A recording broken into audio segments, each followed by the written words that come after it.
बजे कालीगढ़ गांव के पुराने कब्रिस्तान से अचानक घंटियों की आवाज आने लगी। पूरा गांव घने कोहरे में डूब चुका था। हवा इतनी ठंडी थी कि लोगों के हाथ कांपने लगे। गांव के बीच खड़ा बूढ़ा पुजारी बार बार आसमान की तरफ देख रहा था। उसके माथे पर पसीना था। 400 साल बाद ताबूत फिर से खुल चुका है। इतना सुनते ही अचानक कब्रिस्तान की सारी मोमबत्तियां अपने आप बुझ जाती हैं।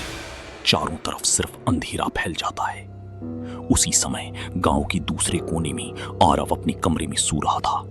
अचानक उसे एक अजीब सपना दिखाई देता है। एक पुराना महल, दीवारों पर खून के निशान और बीच में रखा एक काला ताबूत। ताबूत धीरे धीरे अपने आप खुलता है। अंदर सफेद कपड़ों में एक लड़की लेटी थी। उसकी आंखें बंद थीं, लेकिन तभी वो अचानक आंखें खोल देती है।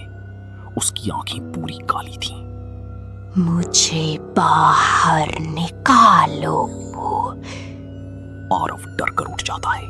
उसकी सांसें तेज हो चुकी थीं। तभी उसके कमरे की खिड़की अपने आप खुल जाती है। बाहर कोई खड़ा था। धीरे धीरे वो परछाई सामने आती है।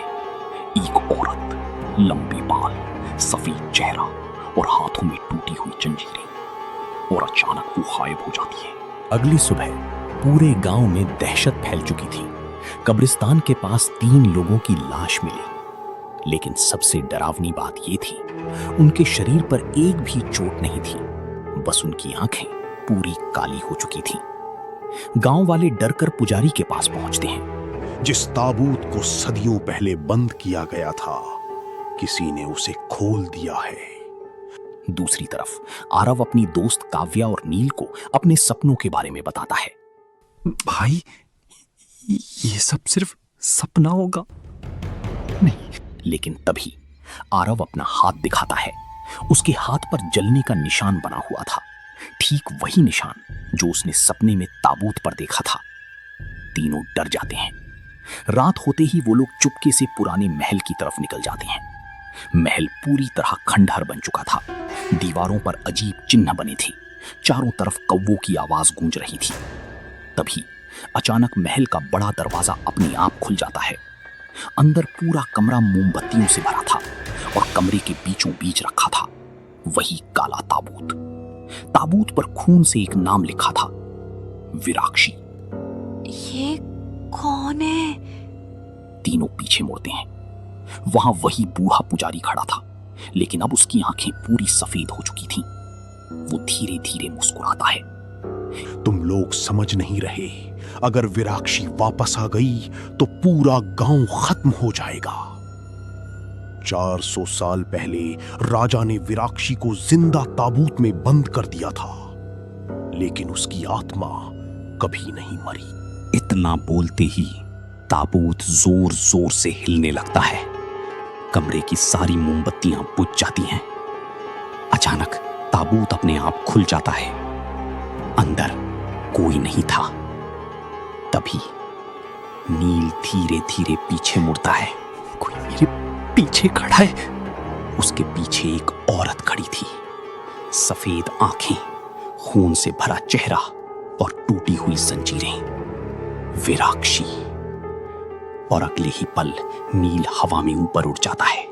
उसकी चीख पूरे महल में गूंजने लगती है।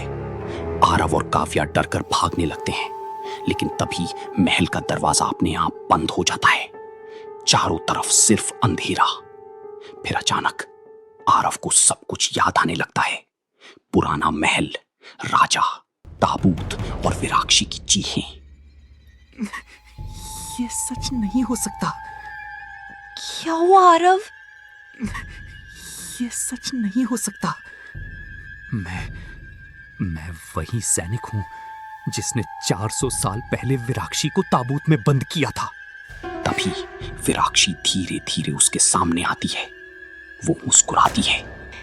और अब तुम्हारी सजा पूरी होगी। अचानक पूरा महल कांपने लगता है। दीवारों से खून बहने लगता है और फिर पूरा महल अंधेरे में डूब जाता है। अगली सुबह गांव वाले जब महल पहुंचे तो वहां कोई नहीं था। बस उस काले ताबूत पर खून से एक लाइन लिखी थी, विराक्षी वापस आ चुकी है।